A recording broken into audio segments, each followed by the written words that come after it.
What is up, everyone? We are here. I'm live with Couch Warrior, and we are going to be breaking down UFC Vegas 74 from bottom to top.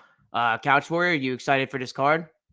Yes, sir. I'm hyped for the card. Glad to have fights back, and I'm hyped to be on your channel for the first time.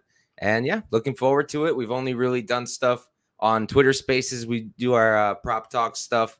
You've been on my channel a few times now, so happy to be here. Thanks for having me on. And yeah, I'm hyped for this card. Not the best one, but I think we've got some good fights. Hell yeah, man. I'm pretty excited for this card. I'm not gonna lie. I actually do have my biggest bet like ever tracked on this card as well, so I'm definitely looking forward to that. And it's not the greatest card in the world. It's not a lot of name value, but I do think that there are some pretty good like value spots that we're definitely gonna be breaking down. And we got 13 weeks of fights, so I'm definitely ready. Couch Warrior, you ready to get straight into it? Oh yeah. First fight of the night, we got Maxime Grisham versus Felipe Lins. I'll start us off here. I really do like Grisham in this spot. I know people are on Lins. I don't blame them. I saw people getting Lins early at plus 140. Definitely did your job there. He's currently, I think he's like plus 115 now. So people beat some line movement there. But I think Grisham is definitely the way better striker here. Felipe Lins just kind of overloads on everything, and he has really crappy cardio. And like out of like the 8 canceled bouts that he's had within the last 2 years, he's backed out of 7 of them. And I know he's not really been like medically like cleared as of recent to fight. I mean, he didn't look bad against Pragnell, but like Pragnell was literally getting a warning from the referee like to fight back. And we were like 6 minutes into the fight. So he was death gassed. Felipe Lins doesn't have 15 minutes of cardio to keep a high wrestling pace. He does hit pretty hard, but I mean, when Tanner Bozer literally first touched up his chin, he knocked him out. It was like a pure 7-punch combination. Comes back a year and a half later. It doesn't look bad against Pragnell, but Pragnell is a straight karate-based fight, karate-style fighter, and his takedown defense has always looked like shit. And we know he's chinny as hell. I mean, just watch him against Sam Alvey, pretty embarrassing and hilarious on film. But and then his next fight against OSP, like Couch Warrior, he threw like 48 strikes. I think he landed like 9 of them within like a 53-second span. He like the amount of over left hands that he was throwing, it was just terrible. Like if he does that with Grisham, Grisham's gonna catch him and knock him out. And Grisham's been getting taken down by heavyweights, like William Knight came in like for a light heavyweight fight. I think he came in like 14 pounds overweight or something. And then he fights Tybura, and Tybura had about like probably I would say 50 pounds on him on fight night over him. So it's easier for a guy in a top 10 heavyweight to control him. And Grisham's last 3 losses are against Ankalaev, Dustin Jacoby, and Marcin Tybura. So, yeah, I think Grisham gets the job done here. I'm a little shocked that he's only minus 125. Open minus 115. He got slammed to minus 175. Money's been pouring back on Lins, but I don't like Felipe Lins, man. I think he gets knocked out here, and his chin is dust, man. His cardio sucks, and I feel like he's knocked out or dead in round 1. Yeah, I mean, I'm on Grisham as well. I got him at minus 128. I think I played it last night for a unit. And we were talking about it before the show. I've been high on Grisham since he came in. Not necessarily high on him thinking like he's going to be a title challenger, but I definitely thought he was a good fighter, and everybody was doubting him. And you mentioned it with the Tybura fight. It was at heavyweight, and I'm pretty sure it was also short notice. So can you really blame the guy? I personally wouldn't. Now, you did bring up the William Knight fight, and that is one of the only reasons I didn't put more than a unit down. And it's just, if you're getting taken down by damn Willie Knight 3 times, Felipe Lins can probably take you down too. Because from what I've seen, the technique and the wrestling to me, and for my eye test, looks good. He's not an amazing wrestler, but can he get takedowns here in this fight?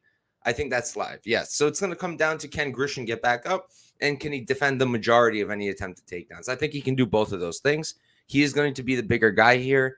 The stats, the numbers show 1 inch, but just comparing them against their opponents, I think he's going to be at least like 2-3 inches taller. He's a big guy. His striking is very solid. The output is one thing that I don't love. I think it's a little bit too low, and especially in the more recent fights, he's not throwing the hands as much. He's doing a lot of kicks, a lot of leg kicks, which is great, but you got to follow it up with your hands. So I do think he wins. I do think he stuffs takedowns. I do think he's a better striker, but I've got concerns with the output. I've got concerns with him being out for so long.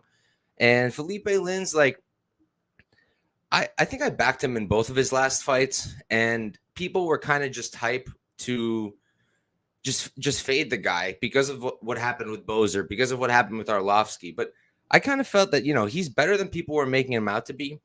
So I don't think he's terrible. Like, the striking is solid. And I would say that, like, he'll probably land a lot of good shots, but he gets a little bit too excited, starts to wing those strikes, and it's going to open up a lot of opportunities for Grisham to counter. And yeah, long story short, I think Grisham wins. I think he wins probably by decision. I think the cardio of Felipe Lins, like you mentioned, is also a big factor here. So yeah, I like Grisham. I played the money line, and is it still the same? Yeah, I think he's best odds, like -125 right now on Bet Online. Minus 128, minus Okay. 125 on Bet Any Sports. Never heard of that. But yeah, Yeah. so I think that's very much playable. I mean, that's what I played. So The last thing I'm gonna say about this fight, though, is like the one thing about William Knight's takedowns is like he was literally picking him up and just throwing him over his head. Like he was trying to land like a German suplex. Like I don't like that. I don't see Felipe Lins doing that, and I also see like William Knight just physically way more stronger than Felipe Lins. So I mean, if Lins wants to do that, go straight ahead. I mean, he's gonna gas out. So I don't mind if he does it because Christian's gonna get up, man. I that's a know he's really gonna good get up. point because he's Yeah, not really a wrestler. So if he's yeah. pushing that pace, he's going to get even more tired. You're Oh, right. yeah. It'll make me even more confident in Grisham. Maybe, like, even play Grisham round 2. Like, I think Grisham round 2 is, like, plus, like, 1,200. What's his So, round three? That's the spot I would round consider. 3? Let me I look. hmm, I'll tell you. All right. Grisham round 3. yeah. The bookies are on it. So Plus 900. it's just Bet Online, right? They'll only Yeah. And then okay. Grisham round 3 KO. Because I don't think it's going to be a sub. Plus 13. Now we're going to have to wait and get something better. Oh, yeah, definitely.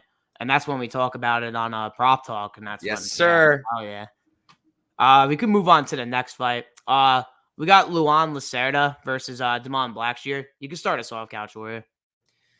Yeah, so I mean, I'm in a weird position where I got a really good line. I got him as the underdog plus 113. And now I'm capping this and I'm talking to people all week. And it's hard for me to tip the guy when he's now like minus 140. And I played him as an underdog. But I'll break it down anyways. For me, this seems like a really solid matchup for Lacerda. I do think Blackshear's a little bit underrated, but we're looking at a very, like, this is very much a grappler versus grappler matchup. Lacerda, 0 knockout wins. He's never knocked out anybody. Blackshear, 1 knockout win. Both of them have shown good wrestling. I think in terms of just the straight offensive wrestling, I give the edge to Blackshear. But in terms of the ground game, the jiu-jitsu, the scrambling ability, the back takes, I have to give it to Lacerda. The dude's absolutely nasty. He's really, really good on the ground. His takedown defense is solid. He did defend 2 takedowns from Stamen. There is a problem for me where I saw in his regional fights sometimes his opponents would shoot or he would shoot and his opponents would sprawl.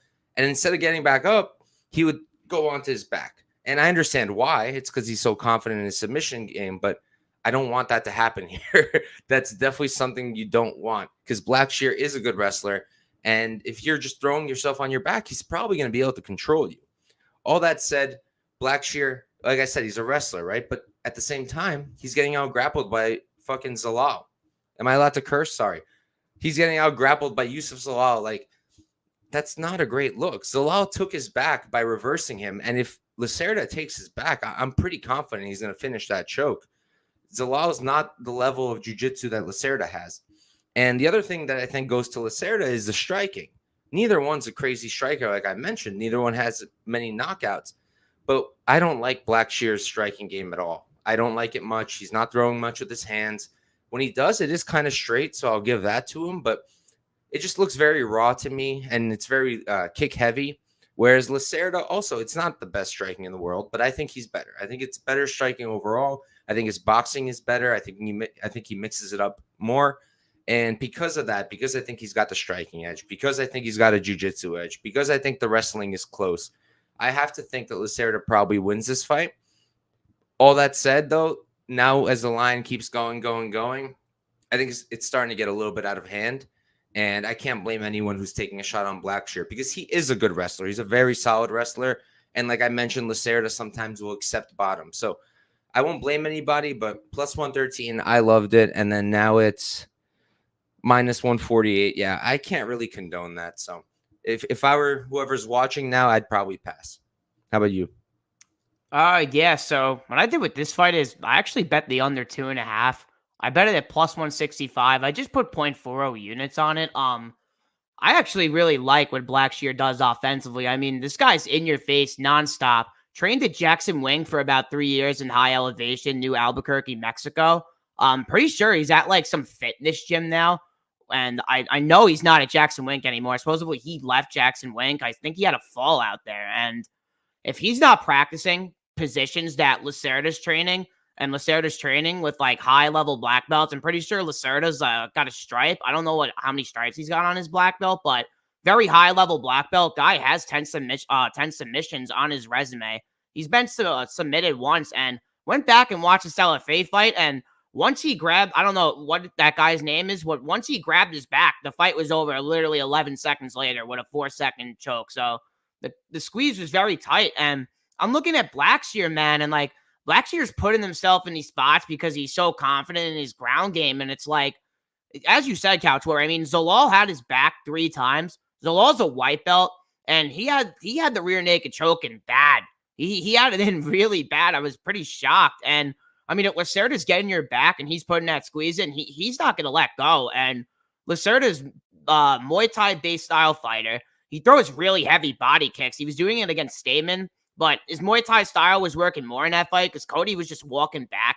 He did it in the third round too. And like, as Lacerda now being a minus 150 favorite, it's like he took down Cody Stamen twice in the third round, actually like had a guillotine on him. And I don't know why he didn't do it in the first 2 rounds, because if he did it in the first 2 rounds, he probably submits Cody Stamen. Cody Stamen, like, I'm pretty sure he's a blue belt too. And he was submitted 3 times. So kind of shocked me the game plan that he kind of went out there with. But I liked how he kind of kept himself in the fight with Cody Stamen, because Cody Stamen's a pretty good damn striker. So, and he was standing in the pocket and trading hands with him in the third round too. So he kind of really impressed me in that fight. I like the line you got on him. I mean, you did your job. You got plus 113. I would really love to have that line. But I really like the under here, man. I think someone's going to get submitted.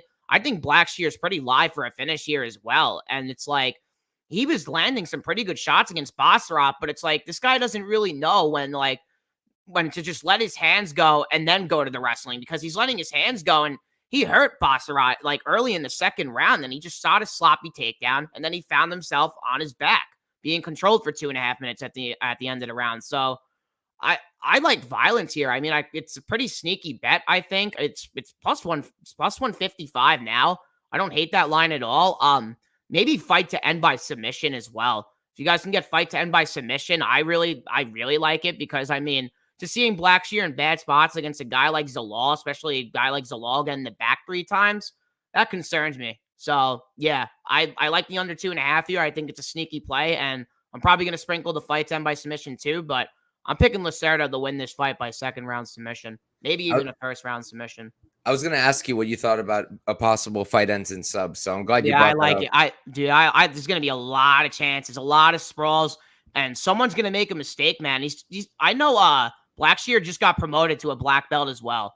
I was trying to look and see who gave him the black belt, but I couldn't find it on his Instagram. So he was a brown belt too against Zalal when Zalal was a white belt. So he got promoted pretty shortly to a black belt, man. That's just going to have him more confident in his ground game. So, hey, man, I think someone can get submitted here. I like it. 18 sub wins between the two. The only reason I didn't play the under is because this is kind of giving me like Hooper Fiore vibes. Yeah. Where we're going to get a lot of grappling, and sometimes that kind of lends itself to going the distance. But in that case, I got plus money. I got plus 195 and Fiore Hooper fight goes.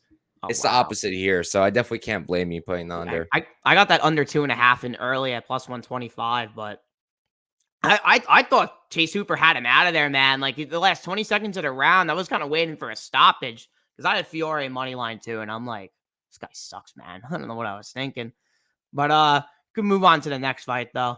Let me see what we got.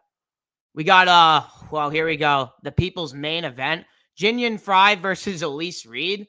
Yeah, I guess I could start us off here because I'm gonna be pretty quick. Jinyan Fry, 38 years old, doesn't really have pretty good cardio at all in my mind. Like her cardio is pretty bad. And then I look at Elise Reed, and it's like Elise Reed's losing her fights from getting taken down.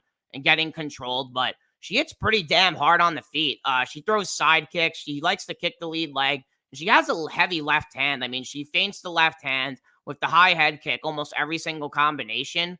And I mean, a girl like Jinyan Fry, like a Jinyan Fry wants to take down Elise Reed, she could definitely take down Elise Reed. I mean, she is a brown belt in BJJ. So if Loma Lumbukmi, if I said her last name right, I don't know if I did, but if she can sub Elise Reed, that's her first ever submission win, and she's just a Muay Thai style fighter. And was fighting Muay Thai when she was a kid, and she basically has just started training wrestling like 2 years ago.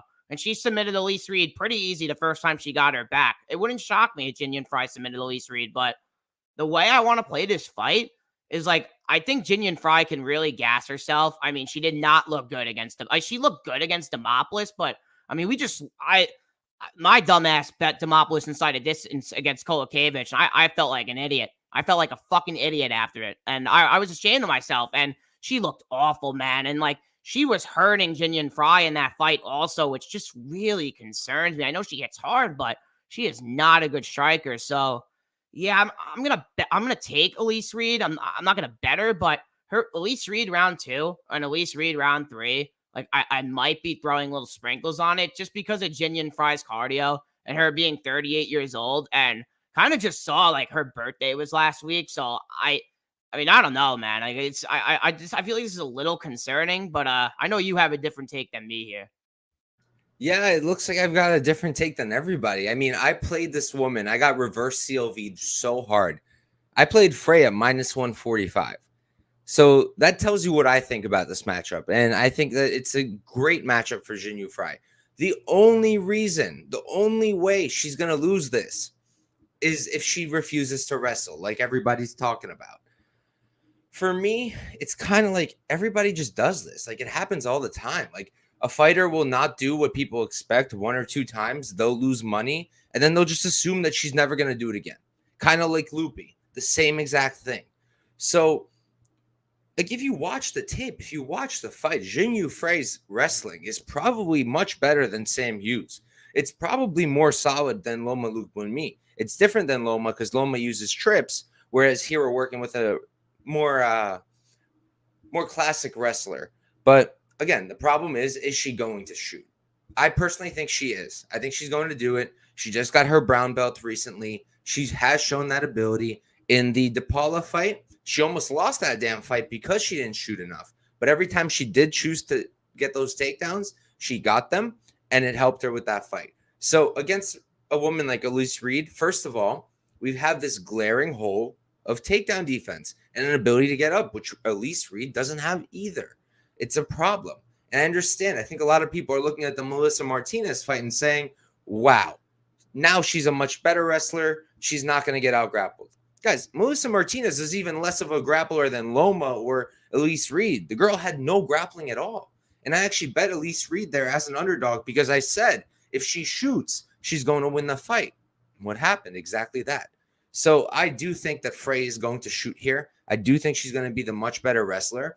And the best part of it is I don't think she's completely out of it on the feet. I don't. Elise Reed, she's got that karate style.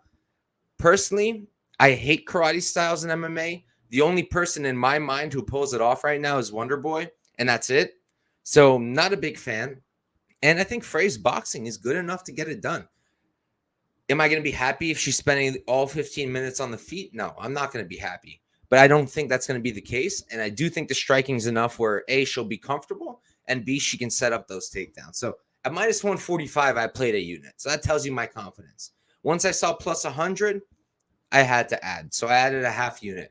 If you have no money yet, you like my breakdown, you're seeing what I'm seeing. At these plus odds, I think you're getting an amazing deal. Because, again, when you're looking at matchups, if you're going to bet it, you want to know what the path is. You want a clear path. And there's more than a clear path here. If Frey wrestles, it's clipped. In my opinion, if Frey is wrestling, it's clipped for Reed, and she's going to look like a heavy favorite. So give me Jinyu Frey, and that's all I got. Yeah, sorry, Couch Warrior. I'm going to be rooting for my man Daz, who's got 4 units on Elise Reed. Now I feel bad. This always happens when you take a bet and then your boys have a big steak on the other side, you always feel bad. Daz is sharp, man. Daz is sharp. So I mean, he put 4 units on Elise Reed. He clearly sees it. I mean, the only problem I have with Jinyan Fry is I agree with Daz. He's saying don't wrestle Fry. I mean, Daz, something good to hear is 6 UFC fights. Fry's only shot in 9 takedowns. So I mean, it really shouldn't be. It shouldn't be an issue. But if she does decide to, I don't think she's the best wrestler in my mind to hold Elise Reed down there. Because I look at Sam Hughes and like Sam Hughes was actually improving her wrestling going into that fight and was shooting multiple takedowns before that Elise Reed fight. And she was at Fortis MMA too. So like she was really at an improvement camp that does wrestling base around their whole camp. So I don't know. Like I like Reed here, but Couch Warrior has his Reed. Daz, you got your Reed and I got my Reed. So eh, don't be worried. If you're confident, you shouldn't be worried at all, man. But I We would be did talk worried about for the you. Sam Hughes thing before we went Yeah. on air earlier today. Yeah, we did. And I kind of like you brought that up that Sam Hughes is becoming a better grappler. And Yeah. my counterpoint there is exactly she wasn't a grappler and Yeah. she's improving it and she's still completely out grappled Reed. Whereas Frey, in my opinion, is a wrestler who's been improving her boxing. So this is the one other thing. I think we gave them enough time now. Wishing my boy Daz the best of luck. Too much time. Too much time. But we can move on to the next one. Really hyped for this fight. Pretty sad that I lost all my bets on this fight early and couldn't see this fight in person. I was with Mushroom MMA. That would have been oh my god. Seeing a Daniel Santos fight with Mushroom would have been awesome. Meeting Mushroom in person is the best thing ever. Oh my god, it was I Mushroom can't is imagine a character, sitting man. with him. Man, he's a character, man. I'll tell you that one. He definitely is a character. Funny motherfucker though, man. But and sharp motherfucker too. But we got Daniel Santos versus Johnny Munoz Jr. And I really like this fight, man. Daniel Santos, what he shows me, he's an absolute dog. This guy just walks down his opponents, throws absolute bombs. Had a bet on him against John Casadena at plus 175. I thought Daniel Santos was dead in round 1, but this guy just kept going, walking forward like a zombie, and was just hitting Casadena, man. And I really think John Casadena has a very underrated chin because he was eating a lot of heavy shots from Santos. And I feel like those shots that Santos is landing in that early round 2, even at the end of round 1, can just fold Johnny Munoz Jr. But the problem what I have with Daniel Santos is moneyline price tag here in this fight is I got a minus 147 like before the first fight got canceled, and I actually got the under 2.5 at plus 125. And now I'm looking at the lines of this fight. It's like Daniel Santos is now minus 225, and the fight doesn't go to decision. Is I think it's like minus 210. Under 2.5 is minus 165.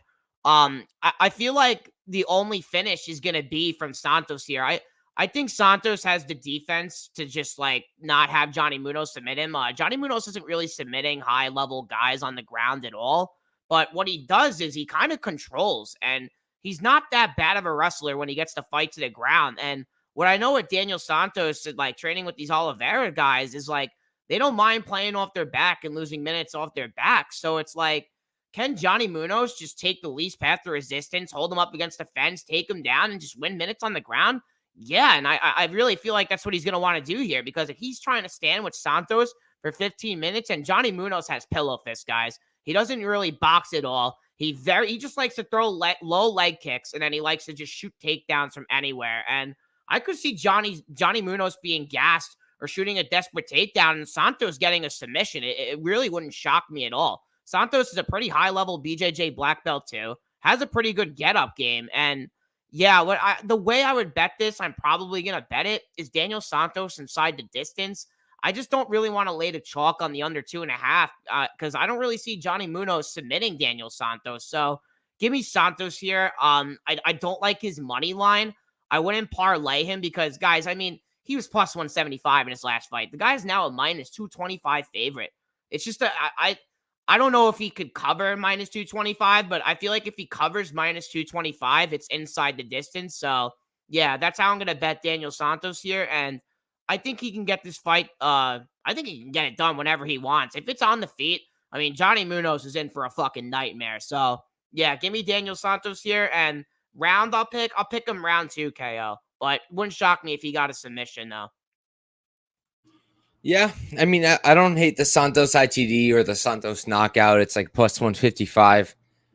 Similar to everybody else, I had Santos the first time around at minus 155. I had like a unit on it. At this line, I think this is dog or pass all day. Because Santos, at the end of the day, yeah, is he good? Yes. Is he a shootbox fighter where he comes in reckless striking? Yes. Is he hittable? Yes. Is he perfect? No. Can he be taken down? Yes. So to make him a minus 220 favorite when he's a little bit too aggressive, a little bit too hittable, he is able to be taken down. What's up, Mushroom? My guy. Can you back him as a minus 220 favorite? No, I really don't think so. And I think this is a lot of recency bias because if Castaneda won that fight, we would not be seeing this line. We wouldn't be. And if Munoz, if he didn't lose to Gravely by knockout, we probably would be seeing a different line here. I think a lot of people are taking that into consideration. I see CT saying he's on an island with Munoz. I don't think it's a bad island to be on. Me personally, I love being on islands. Islands are mad nice, tropical, beautiful. You chill on the beach and drink something. But it's just tough. It's tough because at the same time, I still see problems with Munoz. I still see him being very hittable. I still see him losing position sometimes on the ground. So I still do think that Daniel Santos wins. I think it's going to be the pressure that gets it done. I think he needs it. I think he has to do that because Munoz at range, I don't think he's spectacular, but he does a lot of things that I do like. He keeps his strikes straight, and he's a long guy, which means at range, at distance, he can find a lot of success, especially against a guy who's going to be running in there head first, screaming, hit me, hit me, hit me. So that's one problem. But at the same time, if Santos doesn't give him that range, if he uses the pressure that he always uses, once again, Munoz is in trouble. So for me right now at this line, I think it's a heavy pass. I think it's dog or pass, honestly. I would say dog or pass. I think Munoz at plus 185 is not a bad bet at all. And I think that playing Santos at minus 210, minus 220 is a bad bet. So I would pass or play the dog, but I personally suggest to just pass this one. The way I want to place, if I was to play Johnny Munoz, and I might sprinkle it, I might, is a same game parlay with Johnny Munoz in the over 1.5, and maybe even his decision only. Because I that's really the only way I see him winning. And like that's a good one. If he gets finished, the bet voids, guys. I mean, you don't have to worry about Daniel Santos finishing him because that's how Daniel Santos is covering minus 225. So Johnny Munoz decision only, I think, is the way to bet him, and it's going to be plus money too because he is a plus 185 dog. So I'm writing him down. Yeah, I'm probably going to bet it, man, because that's how he wins. I don't think it's going to be dog money though. Even though he's an underdog, they adjust it usually. I think it's going to be. I just don't know how a logical person could look at this fight and be like, if we go to decision, Santos wins more often than he doesn't. I feel like if you tell me 100% we're going to decision, I'm going to back Munoz. So appreciate the kind word, Nick. Thank you for tuning in, man. Always see you in other YouTube videos as well. I always see you in chat, man. You're in my Discord as well, and you always like my Twitter post, man. So you have a Discord? Thank you for tuning in, man. Yeah, I got a Discord. I've had one for a while. I might have to hop in that bitch. Yeah, I'm gonna restart one up, and I actually have an announcement at the end of the show. I think I told you before, so I'm pretty hyped for that. I mean, you told me a bunch of stuff, so I'm sure you have. Yeah.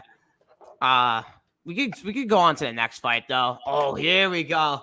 Andre Arlovsky versus Dontel Mays. Couch Warrior, the floor is yours, man. Of course. Of course you give me this fight. All right. So, I mean, all right. So even before I started capping on like Twitter and all this stuff, my first experience of like talking fights was on Reddit, actually. And my thing, even since then, even since Twitter, Andre Arlovsky does not lose to mediocre heavyweights. He just doesn't. Every time he fights somebody who's unimpressive, who's just mediocre, middle of the road, he wins those fights. Now, I understand De Lima just choked him out, and in my opinion, I would probably put De Lima in that moderate category. But I do think De Lima is better than the guys Arlovsky was beating. I think he's better than Collier, even though Collier won that fight. and I had Arlovsky there. And it was the only time in my life where I won a bet off a robbery, and I genuinely felt really bad because so many people got the right read. They played Collier, and then they lost, and I cashed. But I was like, damn, if I was rich, I'd give you your money back. But I was like, now I just feel dirty, like I had a shower. But Dontel Mays, in my opinion, is in that category of unremarkable fighters who Arlovsky should defeat. If he mixes in the wrestling like he did against Roque Martinez, where he just went D1, that was the Roque fight, right? No, it was a Parisian fight. It was the Parisian fight where he went D1. And if he attempts that, that could be a very good path. But if he stays on the feet with Arlovsky, it's just going to be 50-50, like it is always. And is he good enough of a striker? Does he have enough of an output to really bring it to Arlovsky to win that decision? I don't think so. So again, if you tell me right now 100% we're going to decision, I'm betting Arlovsky every time, especially as an underdog. I think the line actually flipped. If I'm not mistaken, he opened up as the favorite, right? Yeah, I think he did. I think he was like minus. When I was looking at the lines last year, Minus I think he was minus 160 it opened. 125. It opened minus 160. So that tells you what the bookies thought. And I'll be real, maybe not minus 160, but I do think he should be the favorite. Because like I said, every single time he fights an unremarkable heavyweight, he wins. And it's because he's made this new style where even at 44 fucking years old, he cannot be hit too much and he can win the fights by decision. Of course, there's always the problem of because he's fighting that way, he can lose. He can be outstruck. But I don't think it's Dontel Mays who's going to do it. I don't think Dontel Mays is going to replicate what DeLima did, what Aspinall did. I just don't see that. So I do think Arlovsky wins. Am I going to play him? Honestly, maybe. Now that he's plus one, I'm seeing plus 119. I might have to put a half unit down. I really might. Do I want to? No. And I might just pass overall. So make sure you're following me on Twitter. That's where I post it. But yeah, I think it's Arlovsky or pass here, dog or pass here. We'll see if I get to it personally, but I think he should do it and by decision. I mean, CT summed it up perfect, man. I mean, I worked too hard to put my money on this fight. Yeah, we all do, man. And we got the degenerates like Couch Warrior out here who wants to bet Arlovsky. I don't blame him. I do not blame him. I don't bet him every damn time. I don't blame anyone for having to read and wanting to bet this fight at all. Me personally, like, I want to bet Arlovsky so bad. It's just that he's 44. And, like, if Dontel Mays, like, takes him down, I mean, I don't know what's going to happen. And I was listening to VB's Twitter Spaces last night, and Lou Betyu was talking on there, and he's making some really good points. It's like, when Dontel Mays, the last time he's gotten taken down was against Aspinall, and then taken down against DeLima, he just gave up. He just gave up when he immediately got taken down. And now the guy's 44, and just happened in his last fight. I think Dontel Mays can take him down, man. I really do. Like, I don't know if the fight IQ's there, but if he takes him down, man, I mean, he looks like the favorite here. But man, I mean, this fight smells split decision. Obviously, I mean, I want to bet both guys by split, but I already know the bookies are going to give a shitty, like, really shitty price tag. So I don't know if I'm going to have a bet on this fight. Maybe I'll bet Arlovsky right before the fight because I think Dontel Mays will go to like maybe like minus 155 right before the fight. So I'll just wait. You think money's coming in back on Arlovsky now? I don't know. I mean, let it. I mean, I don't care. I just kind of want to bet. I don't want to track bet him, man. I don't want to have a track bet on this fight because if I just look back at it and I see that I even lost money on this fight, it's gonna give me nightmares, man. And like, did you see Brady's post today on Twitter? I don't think so. Oh, he was walking and he posted a picture of him just walking. He's like, I needed a breather from just watching this Dontel Mays tape. It's like pure misery. He's like, I don't wish it on anyone that I hate. I'm like, wow, man. I mean, it's scarring people, man. This fight and this tape and having money on this fight, it's gonna scar people, man. But picking the win, Arlovsky. I have to pick Arlovsky, man. Mays, I can't trust Dontel Mays, man. I mean, I faded him in his last fight against Augusto Sakai. And I mean, I didn't mind winning money, but at the same time, I didn't even feel good about winning money. I'm like, holy shit, I really just bet this fight. And then they cut Augusto Sakai. UFC is like, ah, fuck you. You just held him the whole time. We're cutting you. I'm just like, wow. But that's, yeah. Let's move on.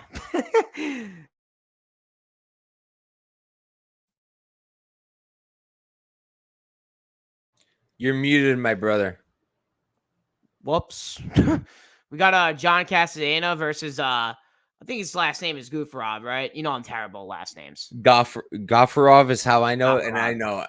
I'm Okay. anybody watching this video. I haven't started yet, but I'm gonna put together a compilation of prop mispronouncing last names Stop. because he Stop. he's such a good capper, Oh. but probably the worst last name like pronouncing person I've ever met. Yeah, man, I'm pretty bad with it, man. I just can't pronounce last names. But I'm just happy. Remember that card that was at like 1 a.m. Like that card that was at like 1 a.m. in the morning, the Derek Lewis Spivak card, and like all the Korean fighters were on there. I'm like, wow.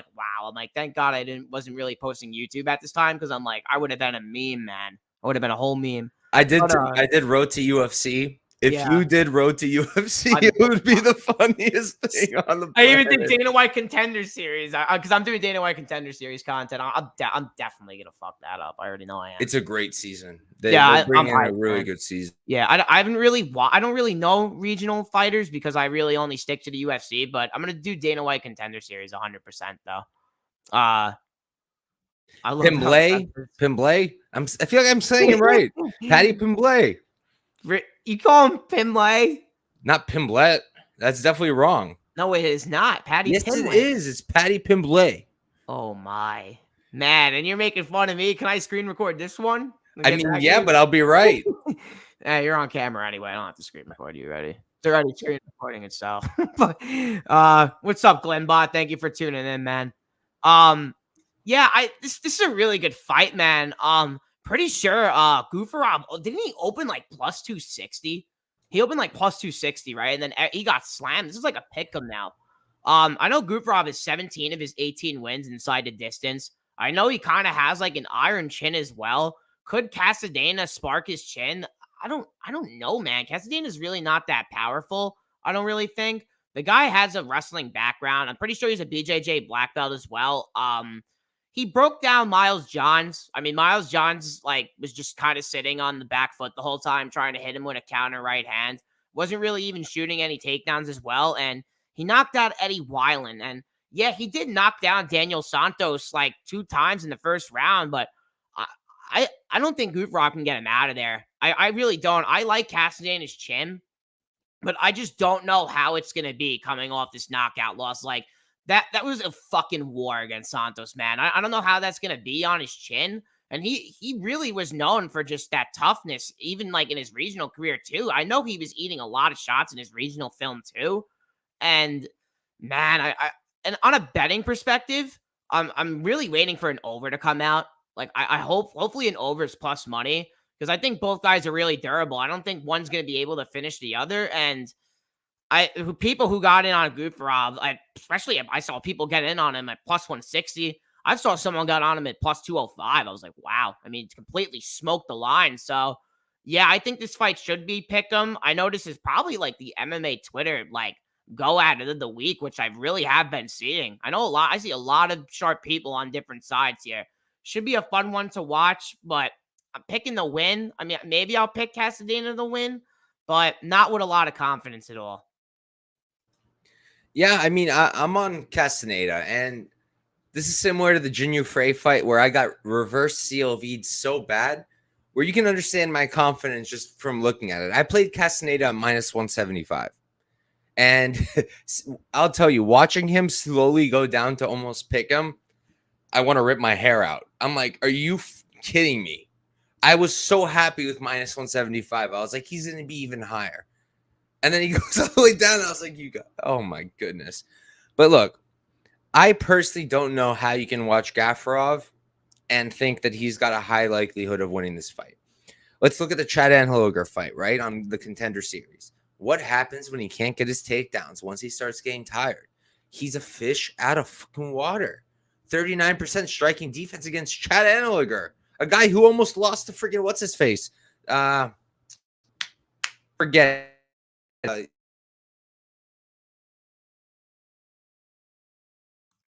Think you're muted, man.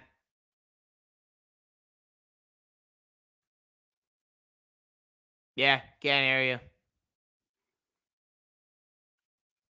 Shit, I can't hear you. You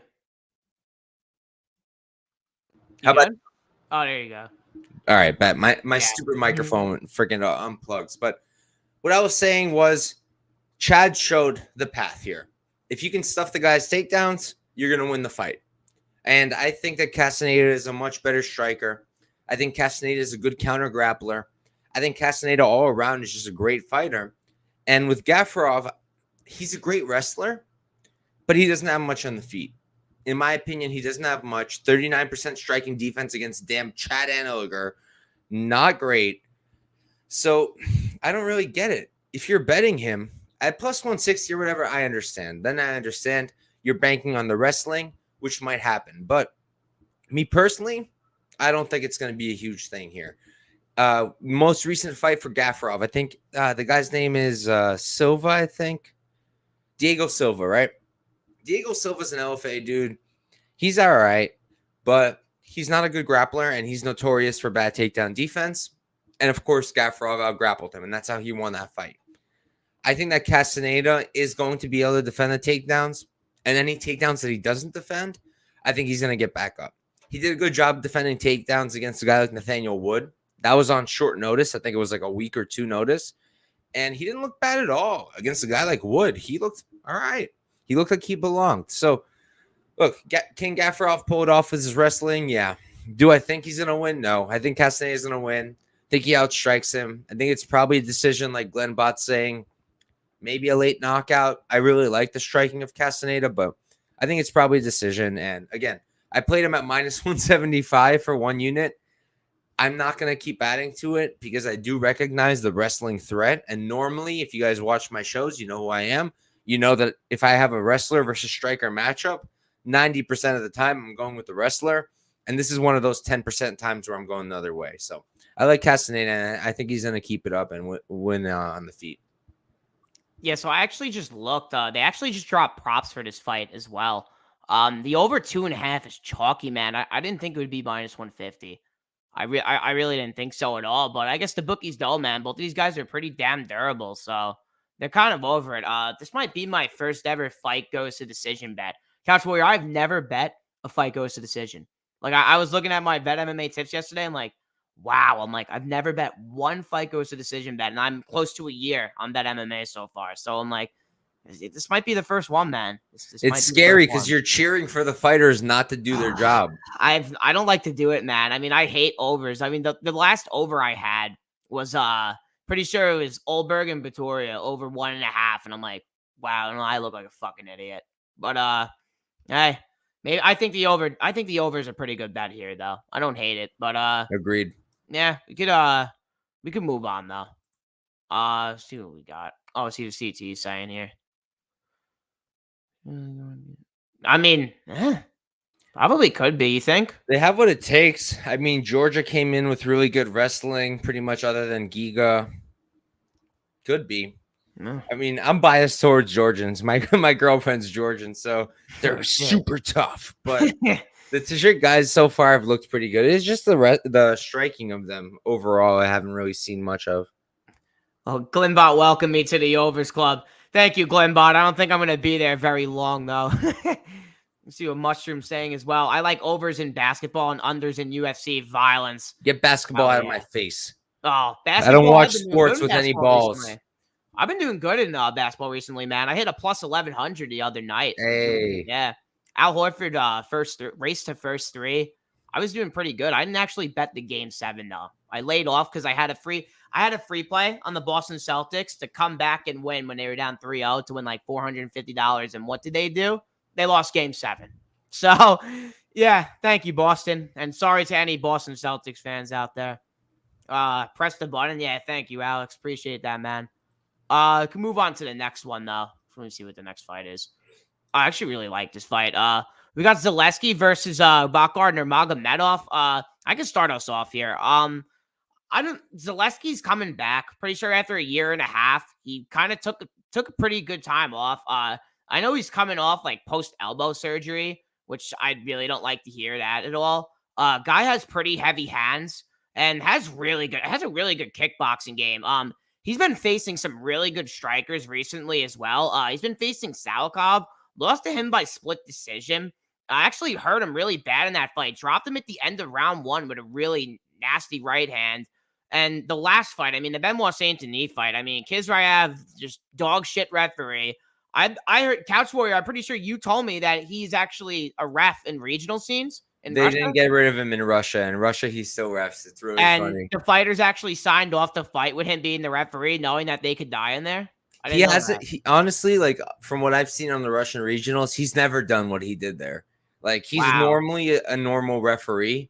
Hmm. Maybe he had the Maybe he had over the or something. over. He Oh probably had the man, over I'm like because NFL referee shit, he's man. not really Oh. like that. I mean, from what I've seen, he's just a normal referee. So Yeah.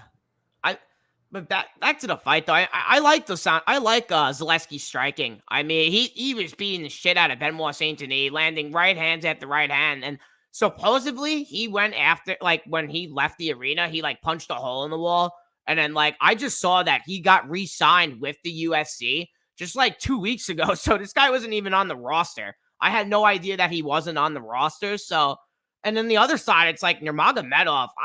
I was shocked when I was watching Nurmagomedov's film. I'm like, well, I don't really think he's a good striker.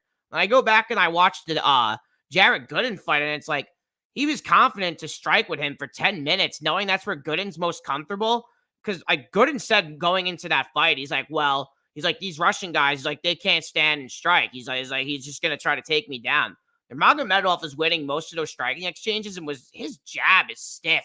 I was really shocked with the jab in Nurmagomedov. It's good, and he has like 72% striking defense from distance striking defense as well. Like this guy can't really be hit at distance. He moves in and out of strikes. He uses his jabs very well, and he mixes in his wrestling very well. I mean, he's an Nurmagomedov training with Islam, been sparring with Bilal a lot recently, and I kind of like Nurmagomedov here. Against Ghazi, Ghazi was pulling guard a lot. He couldn't submit him. He had him in some pretty bad spots though. And I know Ghazi's not like a pretty high level like jiu-jitsu guy, but like I know Zaleski's got the black belt in him, so maybe he could sub Nurmagomedov if Nurmagomedov's lazy and guard like he was against Zawada. But I think Nurmagomedov gets this fight done. Can he get knocked out? Yeah, he could definitely get knocked out. But do I see him getting knocked out? No. So I'm gonna pick Nurmagomedov by decision. But I'm not really interested in betting this fight. I kind of missed a line on Nurmagomedov, but I know you got in early, so I want to definitely hear your breakdown here. yeah. So I mean, having a card where I got reverse CLV twice, it's nice to know that I've beaten the line at least 2 times as well. I got Nurmagomedov at plus 115, and this kind of goes to what I was saying earlier.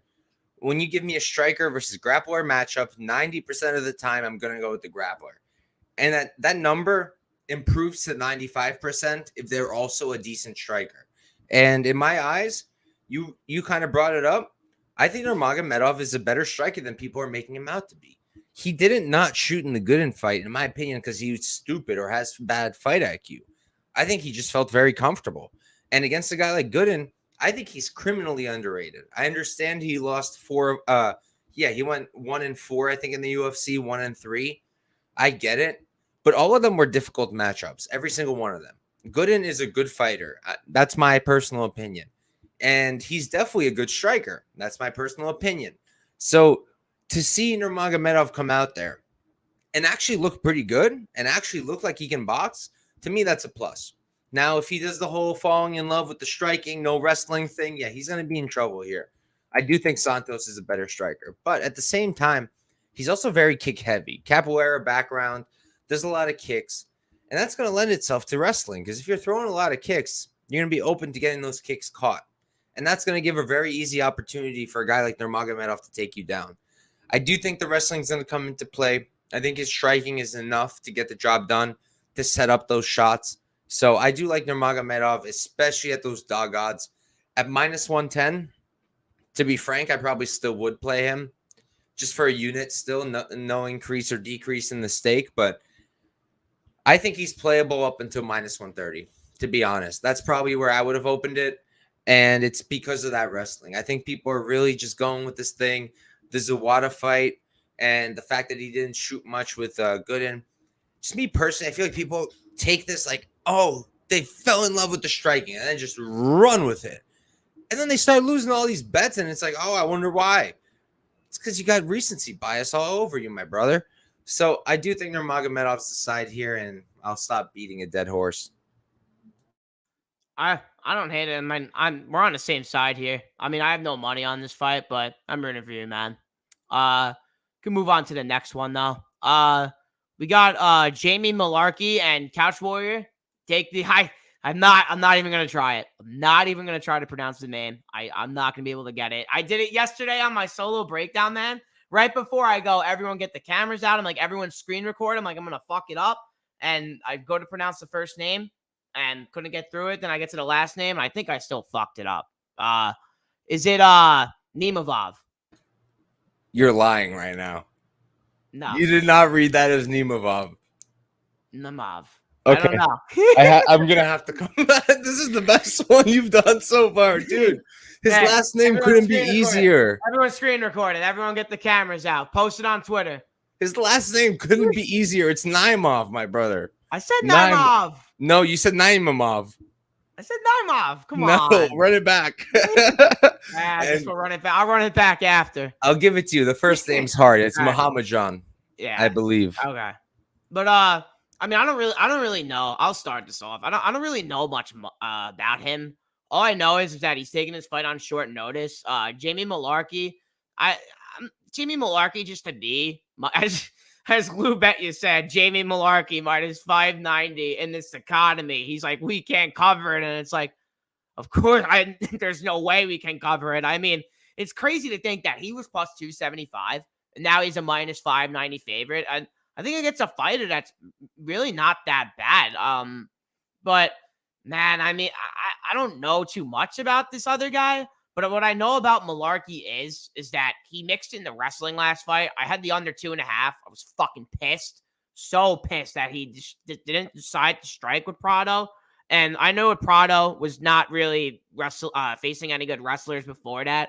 So Jamie Malarkey took the easiest path to resistance. And I heard in an interview, because I was actually watching an interview with him, he said he kind of just like, he hesitated. He was home and he just hesitated at like in home field. So maybe he comes in here and he lets the hands go against this guy. And this other guy might just say, fuck it. Like, I'm going to go out there. I'm going to go for the kill. I mean, what do I have to lose? This is short notice. And I was looking at his Tapology. Dude, he used to fight at 145. So he's coming up in weight. So I don't know, man. I see the under 2.5, open minus 185.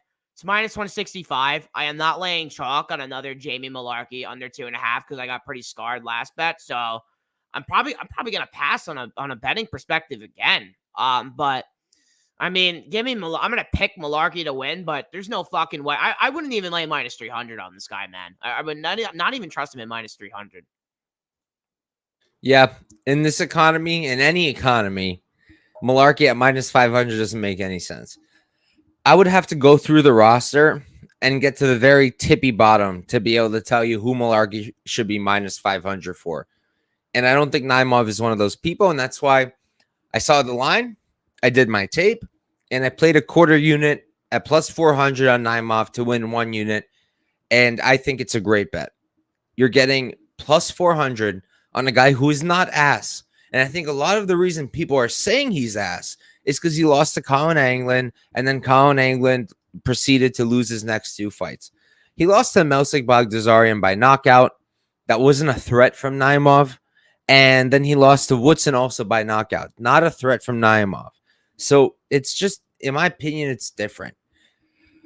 If Malarkey does wrestle, he might have a chance here. Because Naimov, even though he's this Tajikistan guy, and he does wrestle himself, his takedown defense is pretty questionable, both in the UFC and outside of the UFC. So Malarkey could possibly have a wrestling edge. That said, Naimov is also a pretty good wrestler. Offensively, he's shown he's pretty solid. And especially when he's going at it, he's going to get those takedowns. So looking at it on the feet, yeah, I favor Malarkey for sure.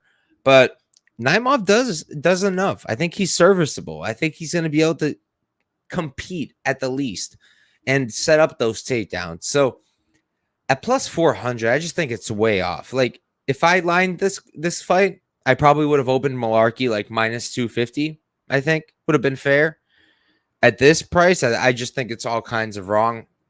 I don't know what Prado opened up as for Malarkey in that fight, but I think that Naimov is more live than Prado. So give me Naimov just for a quarter unit. I think it's a really good spot where you don't have to put much to win a decent amount back. Yeah, I mean, I respect the dog shot. I've been seeing some people taking it, and I don't mind it at all, man. I mean, fading Jamie Malarkey at -500, I don't see a problem with it at all. And maybe he does get knocked out, man. Who was that guy 2 weeks ago? He wasn't he like plus like 300. I know you hit on him against Journey Newson. Who is that guy? It was plus 240. Marcus McGee. I feel like it's this kind of spot, man. Like low key. I know Malarkey's like a little bit of a high level fighter than Newson, but it's kind of reminding me of this spot, man. I wouldn't be shocked if you cash that bet, man. I really wouldn't be. And it would definitely be a nice hit at plus 400. Beautiful. Would it be beautiful? I can move. I'm pretty sure we're at the main card now. Oh no, Malarkey fight was the first fight on the main card. Oh no, they didn't update it on Tapology at all. I didn't know Zaleski and Nurmagomedov got moved to the main card. I could care less about bout order, to be Oh, honest. oh, you don't care, really? It doesn't affect me at all. Yeah. The fuck do I Yeah. care for? I watch the whole card anyways. Yeah, so do I. But I mean, I just think so, like Brandon Royval being on a prelim. I mean, come on, man, that's bullshit. Definitely, like I get it. It's Yeah, just I to mean, that's me, bullshit, though. it couldn't make less of a Yeah. difference. Yeah, I mean, you have money on every fight either way. So, yeah. What does it change? Nothing. Give move on to the next one though. I know we got Karini Silva versus Ketlin Souza, and did I start us off last time or? I Yeah, I think did, you right? did like the last three. Oh, my bad. Gotta losing track. Hey, you can It's start your us off show, here, man. brother. It's your show. Hey, man. Nah, you start us off here, man. I don't care. All right, yeah. So this is one of those fights where I do still want to tape it more because there's no way I'm playing the favorite. If I do anything, it's going to be the underdog, so I have to tape it more. But from what I've seen and from what I already know, again, this is very similar. This is a striker versus grappler matchup in my mind. You look at Silva, and the big red flag that's just waving right in your face is the Yan Kwahi fight. I think that's her name. Yeah, Yan Kwahi on the Contender Series. So, first of all, Kwahi is teensy. She's a very small woman. And she's also a wrestler, a grappler. That's what she's always done on the regionals. But not only did she get 2 takedowns, but she also really was the better woman on the feet. She was the one finding the success on the feet. And that's really bad. Like if you watch Yan Kwahi, you understand that's a problem. And in Souza, you have a woman who's a very, very solid striker. If this remains on the feet, she's going to win this at a high clip. But again, this is one of those fights where you tell me, all right, Mike, ends by knockout. I'm going to tell you it's Souza. Tell me it ends inside the distance. I'm a little confused because Souza can get a knockout. Silva can get a sub. But if you tell me we're going to the decision, going to lean Silva. She does have that grappling edge. I can't get over the Yan Kwahi fight. Honestly, I just can't get over it. I feel like it's a problem. But with Souza, the takedown defense just isn't there. You see Christina Williams taking her down. Just not a good look. So should Silva be the favorite? Yeah. Is she super live to win by sub? Yeah. Should you play her or parlay her at -2, whatever? No. Not in this economy and not in any economy. Again, 35% striking defense in the UFC over 2 fights. Polyana Battaglia, who she submitted in the first round, and freaking Yan Kwahi. And she's got a 35% striking defense. I promise you that Souza's a better striker than both of those women. So if we're on the feet, it's going to be Souza. If we're on the ground, it's probably going to be Silva. If we go to decision, fuck me, I don't know. But I'm going to make my pick Silva right now just because, like I mentioned, for me, grapplers over strikers 90% of the time. But it is a spot that I'm going to go back to because I'm very interested in the dog because I really do see a big gap in that striking for Silva. So definitely going to look at it. Yeah, I kind of think different than you on this one. I mean, I like Karina Silva's hands, man. I think she's violent as fuck, man. I mean, all her wins are coming inside the distance. And I'm looking at Ketlin and who she's facing in her last 3 fights. It's like she's facing a 42-year-old, and then she's facing a 37-year-old, and then she's facing a girl in her last fight in Williams, Christine Williams, and pillow fist, man. Even the announcers are like, the striking's not doing anything. It's like, it's not even stunning her whatsoever. And it's like, go watch her strike. I mean, nothing. I don't even think she can hurt air. Like, I was just so shocked with it. And Karine Silva hits hard, man. And she hit I think it was who did she fight last fight? Poliana. She hit her with a nasty overhand right, man. And as soon as she got her down, she proceeded to just get into full mount and then get a Darce and just get her out of there so quickly. And she brings violence, man. I bet the under 2.5. I got it at minus 105. And I'm still shocked it's around at minus 120. Like, to get a girl like Karine Silva, who's kill or be killed, and I don't really think has the best cardio in the world, and just to get it, like, Souza's gonna have to fight her, man. She's not gonna be able to pinpoint her from the outside, and I think Karine Silva's gonna know, like, she just gotta finish in a first round. All her wins are inside a distance. She's gonna know and have the mentality and come out there and know, I'm gonna kill this fucking girl. And she's gonna go out there and she's gonna lay haymakers with her, and Ketlin's gonna have to fight her. And does Ketlin have power? I mean, I don't really think so, but could she touch her leading up to a finish in the late second round or early in the third round? It wouldn't shock me at all, because I think Silva doesn't know how to maintain her cardio. She was starting off low volume in her last fight, but that was also her UFC debut as well. So I think she's going to come out way more high volume here, and I think violence is a really good spot here, man. And I see what Mushroom's saying. That body work, man, that body work can really prevail in the second and third round. If she's hitting her there and she gets her with a nice liver shot, a girl like Silva or anyone who gets hit straight to the liver, they're going to fold, man. It's just going to shut down. So I really like this under, man. I like this under I'm 2.5. Yeah. I'm with you on it. I did play the Yeah. under for a half unit, Okay. but I got minus Yeah. 110. I forgot to say I it. mean, it's not bad. I mean, I still like, dude, I even like it at minus 120. I would even consider betting it. I know last Karine Silva fight, I got the Priscilla Cachoeira Silva under 2.5, like minus 144. And I when the fight got called off, man, I was just so ashamed, because, like, it just shocks me. I mean, they opened that under 2.5. They opened that under 2.5 at minus 110.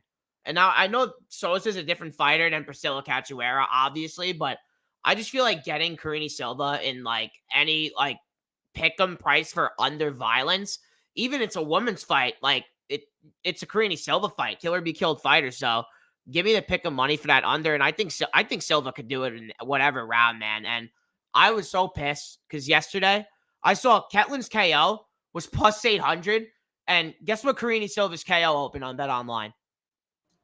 Knowing them, plus 12. Plus 900. I mean, close, but plus 900, man. I mean, she hits way damn harder. And Ketlin's KO is plus 800? I mean, what the fuck? She couldn't finish a 42-year-old or a 37-year-old. It's just shocking, man. It's plus 500 now. And I don't even hate plus 500 as well. Like, I might put a quarter unit on it. And Let's I see go. Mushroom Same played line. the under as well. I know Mushroom loves his violence, and I agree with him here, man. Glenbot saying I think Silva might eat Souza. Yeah, I mean, she probably will. Honestly, if Ketlin doesn't want to be powerful and she doesn't want to strike and she wants to strike from the outside, she's gonna get fucking broken down here. So, yeah, I really like violence in this spot. I really do like it. But can move on to the next fight. See what we got here. We got Tim Elliott versus Victor Altamirano. Yeah, I'll start us off. The drama's here, obviously. Tim Elliott, what's going on? Got a feel for the guy, man. I mean, just a whole fucked up situation. But when I watch the tape and what I see from Victor Altamirano is I don't like his takedown defense. Pretty evident on the Contender Series fight against Candelario, who came back on a 3-year layoff and was just a primary boxer, and then came back and was able to take him down in the first round, hold him there. And Victor Altamirano likes to play off his back. He is a BJJ black belt, but it's like the guy doesn't really have a dangerous guard. Do I think his get-up game is improving? I mean, it's not bad, but I mean, I know Salvador went out there, and I've never seen Salvador shoot takedowns in my life on his regional film, and he was holding him in the clinch, man. And what I didn't like to see from Altamirano in that fight as well is I had a bet on him, and how many spinning back kicks, Couch Warrior, did he fucking throw in that fight? Like 24 of them? I lost track. He was throwing so many spinning back kicks, and he was kind of just gassing himself. And I see people saying, well, Victor Altamirano has a good gas tank. Like, Elliott's going to fade here. I mean, if this was 5 rounds, I'd think completely different. But 3 rounds, I really like Elliott here, man. He's faced a high-level competition. He's taken these guys down. He's been able to hold them down. He's won a first round against really good guys as well. And he doesn't have bad striking. He has that weird style to him as well. So does Altamirano. So I think this is a really great stylistic matchup by the UFC. I bet Tim Elliott.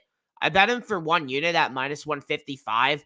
The one thing that just does concern me about Elliott, obviously, is the narrative here. And what also does scare me is he said he's coming with like a knee injury, man, in an interview. He says he has like a knee injury, and I'm like, fuck, man, do I hedge out? But I don't want to hedge out because I think the guy's damn tough. I think he has a lot to fight for here, and I think this is his life now, man. He's trying to provide for his kid now and everything, and I think he might come out here like a new mythical fighter and just break down. He really might break Victor Altamirano down, man. But I don't hate Victor Altamirano, though. I think he's a good fighter, man, but this is a huge step up in competition for him, and I know he can be taken down. And I know Elliott can probably hold him there as well. So give me Tim Elliott here, and give me Tim Elliott to win by decision, even though he's been saying he's going to finish Altamirano and knock him out all week. So we have the same line. I got minus 155. It was originally a parlay with my guy Guram. That's gone now. So it's just 1 unit on Tim Elliott. And yeah, similar to you, my only real concern here is the narrative is he okay? Like, is the guy okay? Because, I mean, he put that up on the internet. He got over like 70 million views on that thing. Like, is he okay? I don't know. And the other problem is I just keep thinking about Kim versus Bohm, right? Where Kim was so emotional because she missed her grandmother's funeral over this bitch Bohm coming out of the fight. And is Elliott going to come in here and just like be extremely emotional in the fight? He very well might be. And he's already sometimes doing a bunch of fouls. Like if he's out here grabbing fences, doing knees to a ground opponent, like it's going to suck backing him. And that's really the only way I see him losing is if he comes here overly emotional. Because on paper, it should be all him. On paper, it should be all Elliott. Altamirano is not going to out-wrestle this guy. Elliott's got some of the best counter grappling in the flyweight division. It's just fantastic to watch, even to gear. Like watching that fight, I had to gear. And I was like, damn, like good shit, Elliott. And in the striking, you brought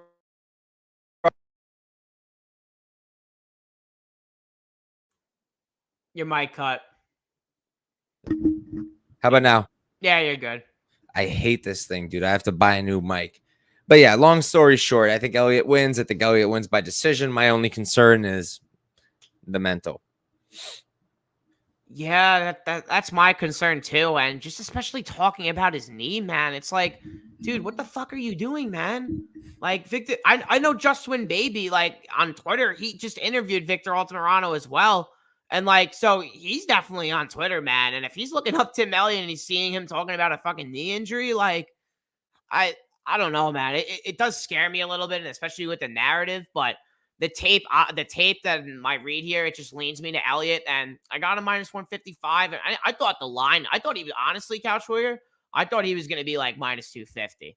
Like, but now he's just minus 175. And I'm like, wow, like, I'm a little shocked, but yeah, maybe Victor Altamirano can get it done here. Mushroom saying Elliott cheats in the cage. Oh, and his wife cheats in bed. Oh, Mushroom. Funny one, man. Glenbot saying fair, but for that parlay, it would be a $5 to be a 350. They've been talking about underdog parlays on the side like the whole show. I mean, underdogs are live this week, man. What underdogs? Let me say. Oh, That's not. I like that, Glenn Dot. That could be. Damn, that could be a nice payout too. That has to be like a crazy odds though. MMA Prodigy, what's up, man? I'll fucking pin you down right here. Where are you? Don't mess with a real one. Because now you're at the big boy stage. You're What real is he experience. talking about? What happened? What's MMA happening, Prodigy, what happened? bro? I don't even know What? what happened. What do we do? I don't know. But we can move on though. We got Jim Miller versus Jared Gordon. I can start us off. I mean, Jim Miller, 39 years old now. Coming off some pretty good fights. Didn't look bad against Alex Hernandez.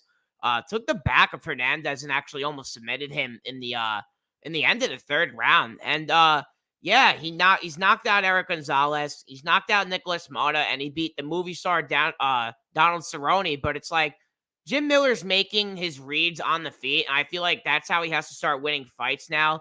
His speed's not there anymore at his age. His power's there, but I really feel like it's more of the fight IQ of him and the reads that he's making on the feet leading him to these last two knockouts, especially guys like against Eric Gonzalez, who pretty sure he had like one UFC fight under his belt. And then Nicholas Mata, who we know, I mean, Charles Johnson's a good fighter, but oh no, not Charles Johnson, someone else. Wrong Moto. Yeah, wrong Moto. My bad. But I think that Jim Miller is just making good reads against guys who really don't have the high level experience. And when I know what Jared Gordon is, he has that experience. He's been knocked out 4 times, which I don't like to see. But the guy wins minutes. I think he could take down Miller here. I know Eric Gonzalez was able to take down Jim Miller in the first round and do it with not a lot of resistance. I know Miller's takedown defense overall is at 54%, which I don't really like to see because he just likes to play off his back and play jujitsu. But yeah, I actually really like I like Jared Gordon here. I don't mind his money line as a parlay piece, and I like him by decision. So yeah, give me Jared Gordon here. But Is this kid serious? Yo, the dude's like 15. What is happening right now?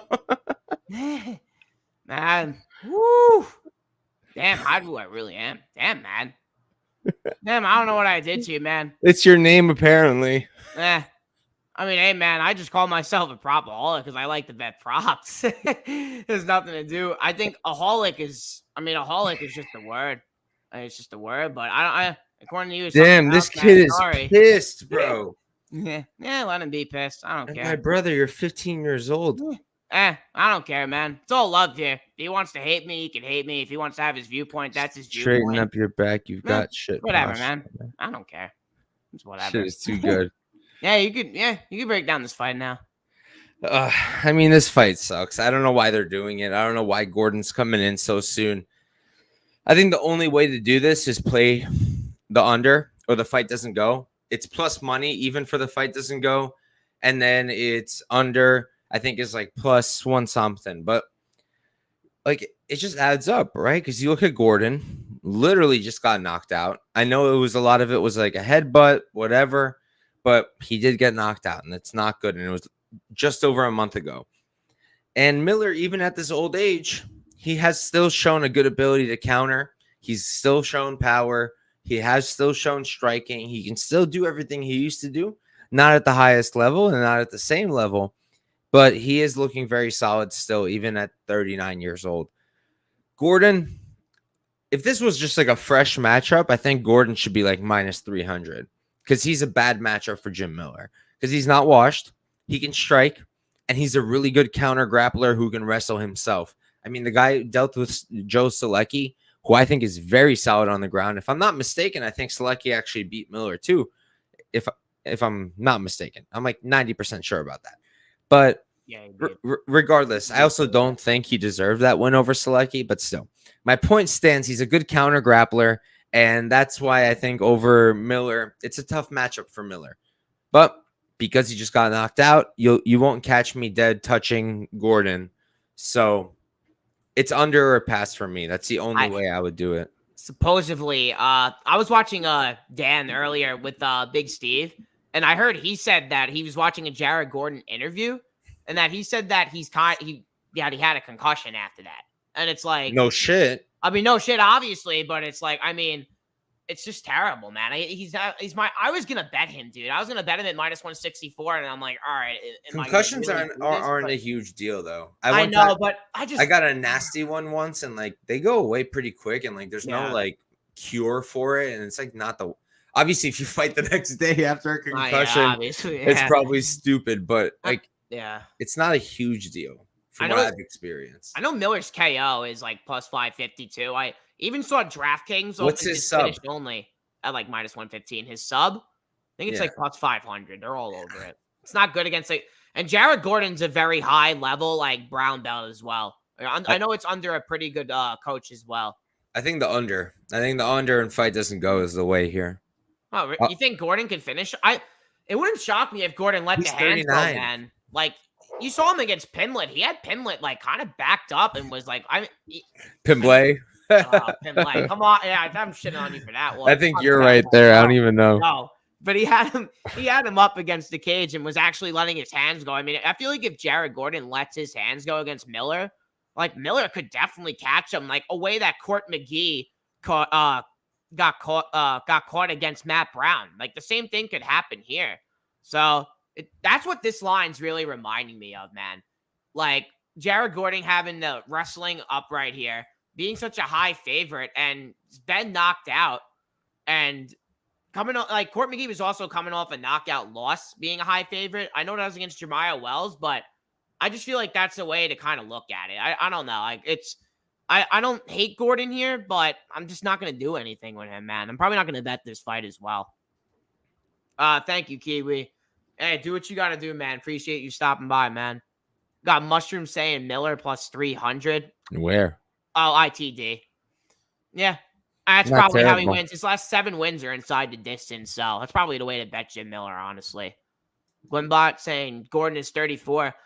Yeah, he's young. He's definitely younger. It's just like being knocked out, like especially like 4 times. And then I know that like the Bobby Green thing didn't count, but it's just stuff to put in there. He's definitely gonna have the better cardio than Miller, but I mean Miller, it kind of shocked. I know Alex Hernandez is not known for going 3 rounds and pushing a pace, but the fact that Jim Miller, I mean, even took his back in round 3 and was fighting through that adversity was pretty damn impressive to me. So yeah, it's kind of this fight's just a pass for me, but I'm pretty excited to watch it as a fan on the main card. No, I don't mind it being on the main card at all.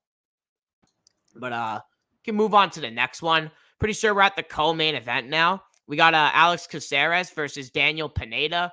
Yeah, I'm gonna start us off here because I really like this fight. Caceres. I know he's what is he, 26 fights now at the UFC. He's finally getting a co-main event, which I think he really deserves it. He's been at UFC in a while. Pretty sure he started at like 20 years old in the UFC. He started young.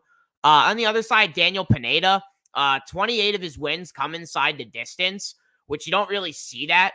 All his wins inside the distance. You don't really see that anymore. I mean, I think that's crazy. Daniel Pineda is also 37 years old. The Tucker Lutz fight, yeah, he cashes a big dog, but I mean, Tucker Lutz looked like dog shit. In round 2, they both just look so tired, and it's like Tucker Lutz tapped to a guillotine in like the first like 4 seconds of it being in. I think Daniel Pineda is the actual definition of kill or be killed. Has very heavy inside leg kicks, loads up on almost every single punch that he throws, and a guy like Alex Caceres, Caceres' body physique, he's just tall and he's lengthy. And I was listening to when I was watching tape, like he's a vegetarian, Couch Warrior. He's been a vegetarian for a little bit now. And I know that he clearly doesn't eat protein. And those legs, man, if Daniel Pineda starts kicking that inside leg of Alex Caceres, man, it would not shock me if a leg kick TKO happens. Caceres is very live for a submission here. I think he's going to throw a lot of head kicks here. Pineda's going to be countered. And Pineda said in the interview, he goes, I'm going to be fucking killed or I'm going to go out there and kill him in round 1. That's what Daniel Pineda stated in his recent interview. This guy doesn't want to go to decision. He clearly doesn't have the cardio to go to decision. And yes, Herbert Burns was on his back. Herbert Burns also, guys, missed weight by 4 pounds and has 3 minutes of goddamn cardio. Had to get carried out of the arena where I was there live and have a picture of him literally getting carried out of the arena. And he got tired 3 minutes into that fight, and I don't even think missed weight for that fight as well. And I know Caceres has great back takes, BJJ black belt himself. And what I did here is I bet the fight doesn't go to decision. I put 2.62 units on it. It's my most highest bet of the year so far. And it's my most confident under of the year so far. Daniel Pineda I think if Daniel Pineda goes 15 minutes here, he's not walking out of there. I don't think he's walking out of that cage if he goes 15 minutes. So I see Mushroom saying fight ends by submission.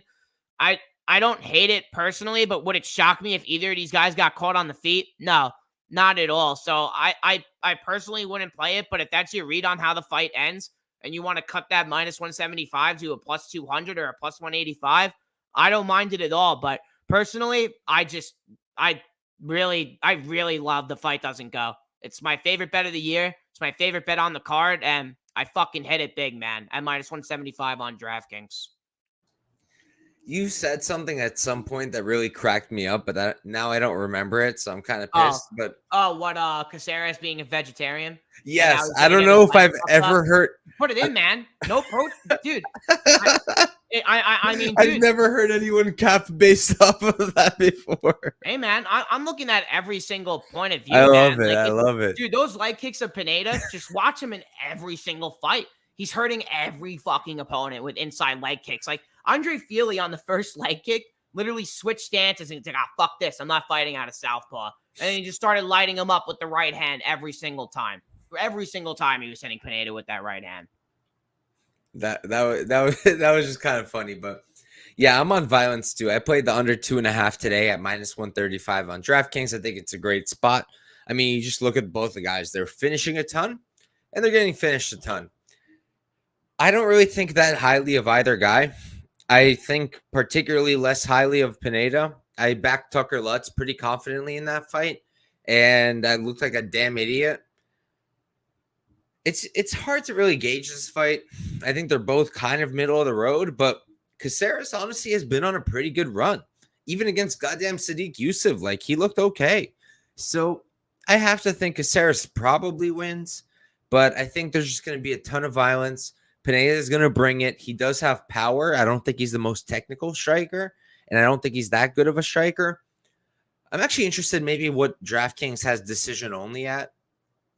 I have a feeling it'll be like minus 200 Caceres, but if it's anything lower, I'd be all over that because I think Caceres, if it goes to decision, I think Caceres wins it probably 10 out of 10 times. So I'm sticking with violence for now. I do think we will see it from either end. But I think Caceres wins personally.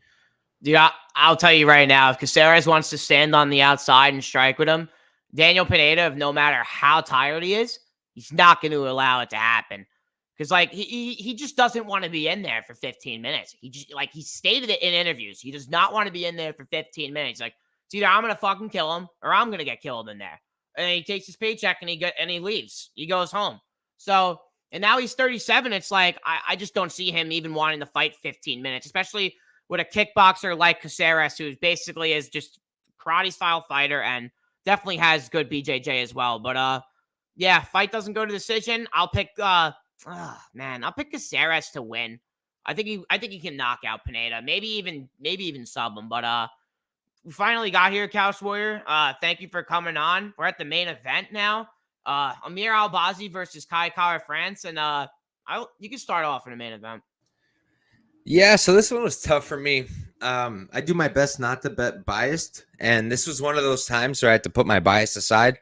I'm a huge Amir Albazi fan. I am very confident that he's a huge dark horse in the division, and I would bet a large sum of money that he will challenge for a title at some point. But I had to really put that aside here and really just look at it. And after doing that, I have to think Kai Kara France is probably going to win this fight. Look, we have 5 rounds, so Albazi will have a lot of room to work. But we kind of saw in the Song Yadong Ricky Simone fight, just because you're a wrestler doesn't mean you're going to be able to work it all 5 rounds, especially if you're getting murked on the feet. And on the feet, is Albazi serviceable? Yeah. Is he maybe even better than that? Yeah, he's probably pretty good on the feet, and he's getting better. But, I mean, the guy got outstruck by Zalgas completely in the first round, and all three judges gave that round to Zalgas Zumagulov. There was no wrestling involved. It was straight up striking, and he lost the round to Zalgas in the striking. Terrible look. Even in the most recent fight, Costa, I believe is the name, did not look that great on the feet. He was getting hit a lot. None of those people he's fought have the striking of Kai Kara France. On the feet, I think the margin is very wide. Now, the ground game is the big thing here. We've seen Kai Kara France struggle. We've seen him get taken down by Bontorin immediately on his back. But I think there's different kinds of jiu-jitsu, and I don't think that Albazi, as he's a purple belt, if I'm not mistaken, and Bontorin, I think it's different levels of jiu-jitsu, even though Albazi has looked very good, and he has already submitted 2 black belts. He submitted Malcolm Gordon, and he submitted damn it, what's his name? Who did Albazi fight last? Costa, he knocked him out. How about before that? No, I'm thinking about Figueroa, Lil Figgy. He was also a black belt. Submitted him too. So, look, can you get the grappling going, Albazi? Yeah, probably. But the more I play it out in my head, the more I think about it, the more I game it out. I think more often than not, Kai stuffs most takedowns, gets up. Maybe he loses a round or two because he gets his back taken. But other than that, on the feet, I have to favor the guy. I'm kind of tempted on the under 4.5. It does have my attention because I do think Kai could be submitted, and I do think Albazi can get knocked out. But they're both also very tough, so it's kind of hard to get there. I'm going to go with Kai Kara France. I played him at minus 115 for 1.2 units. I wish I played him as the underdog, but I didn't have the time to tape it until then. So got to do what you got to do. And 1.2 units stake here. Give me Kai Kara France. Yeah, so I'm actually on the other side here. I bet Albazi at minus 110 just for 0.61 units. I don't think the striking is as bad as you like, as far as you think it is. I really like Albazi's movement on the feet. He has really good forward pressure. He mixes up his strikes very well when he knows his opponents are in their weak positions of their power strikes. And I like Albazi's uppercut, man. Like I'm pretty sure he was in a conventional, and he threw a pistol right hand, then hit him with a jab, and then threw him with a lead uppercut and knocked Costa out, man. Like, I actually was pretty impressed with his performance. He didn't like overexpose himself in round 1 like he was doing against Zamagulov. He was patient. He was making the reads, and in round 2, he took over, and then he really pushed his pace on him. And I know this guy can go 5 rounds. I know he's better than Kai Kara France on the mat. I know he's the better wrestler, and I don't really just think it's as far in the striking. Like, I go back to Kai Kara France against Cody Garbrandt, and it's like he knocked down Cody twice, but Cody took him down after getting knocked down twice, and Kai got right back up and knocked him out. But it's like, and then in the Bonifim fight, like, what I do like about Kai Kara France is his submission defense. It looked good against Bonifim, man. Like, I know Bonifim is a really high level. But what's his last name? I'll just call Rogerio. I know you called him Bonfim. I think it's accident. Bontorian. I was thinking of the Bonifim brothers for some reason. You're the best with last names.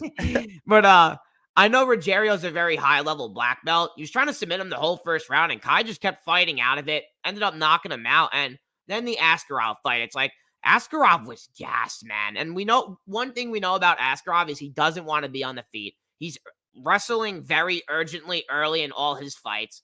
And what was he doing in the striking exchange at the end of the second round? He was hitting Kai with some pretty nice shots. And I'm like, Falbazi's in this range, and I know he's got more power. And if Kai just wants to like throw bombs on him, which he's definitely going to want to do, he can definitely get caught here. It's an MMA fight. Like, I think people are undervaluing the skill set of Albazi just because of who Kai Kara France has faced in the UFC. And I like Albazi, man. I really think he's a future champ. He's calling for the belt.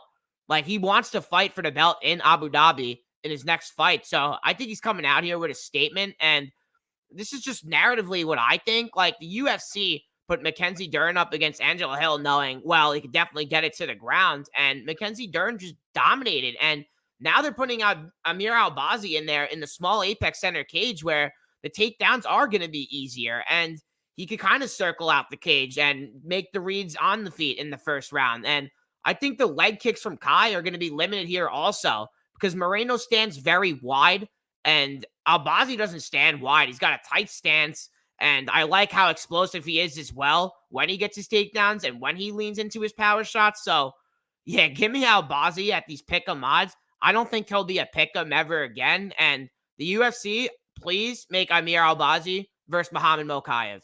Please. Like, I want to see that fight so badly. Please. Who do you think wins that fight? Albazi. Me too. Yes. I think Albazi is the next champ. I think he's. I said he's my dark horse.